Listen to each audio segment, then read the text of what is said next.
moi j'ai 5 minutes, je suis Marco Pepper, je suis le titulaire de la chaire dans l'éopathie ici aussi, et je vais vous parler d'une autre direction de recherche que nous avons dans la chaire qui est avec la réalité virtuelle sur le métaverse et les interfaces sur la cybersécurité.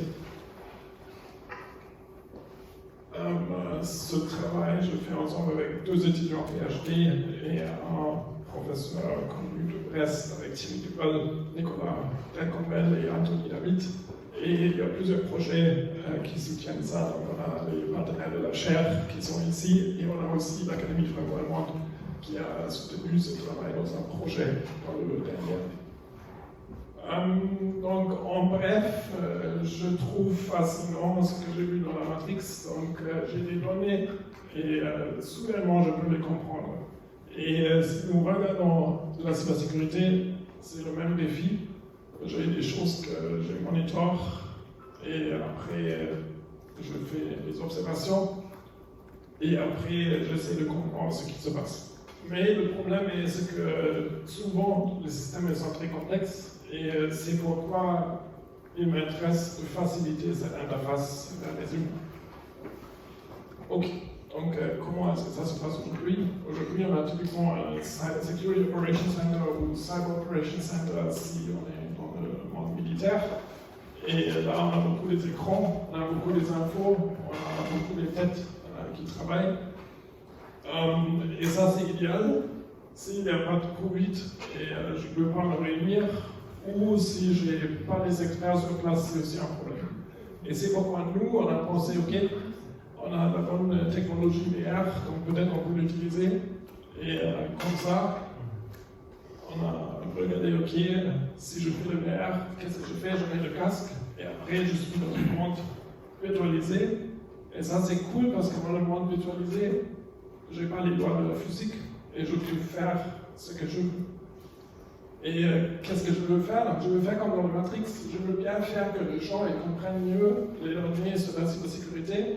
Donc, 2 buts principaux, c'est situational awareness, donc je veux bien savoir ce qui se passe dans le système, dans le moment, et aussi risk analysis, donc je veux bien voir ce qui se passe, littéralement voir ce qui se passe dans le système, s'il y a des attaques, etc.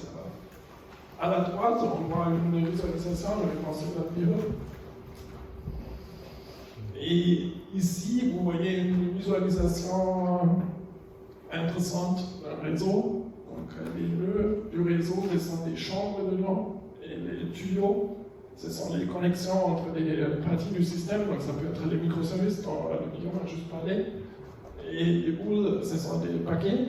Et cette interface, pourquoi est-ce que ça pourrait être intéressant? Ça pourrait être intéressant si vous avez des gens, des différentes compétences, donc des gestionnaires d'entreprise, des experts de la sécurité, etc., pour discuter sur la cybersécurité.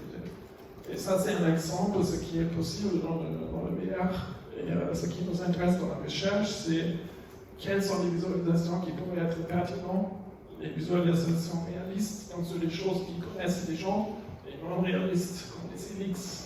On va le voir aussi plus tard dans la vidéo pour analyser les logs. Voilà. Voilà les leaks qu'on a. Et la bonne chose est vraiment qu'on peut visualiser des choses comme aussi des paramètres d'un réseau IA qu'on ne peut pas voir dans la réalité. Et peut-être on peut comprendre ce qui se passe dedans. Parce que la bande passante entre l'interface VR avec le son et le visuel, le tactile, est beaucoup plus large que si j'ai juste un écran avec lequel je fais l'interaction. Ok. Donc ici c'est la bande passante, donc j'ai plus de modalités entre les deux. Ici on voit comment l'utiliser. Jusqu'à maintenant, on a utilisé le VR beaucoup pour le training, pour l'enseignement des gens, pour l'entraînement. Mais nous, on l'utilise vraiment pour la situation awareness risk analysis, et ça c'est aussi très intéressant. J'ai le montre là, j'ai 50 slides. Voilà. Donc l'idée est de connecter les gens, collaborer à la distance dans le VR.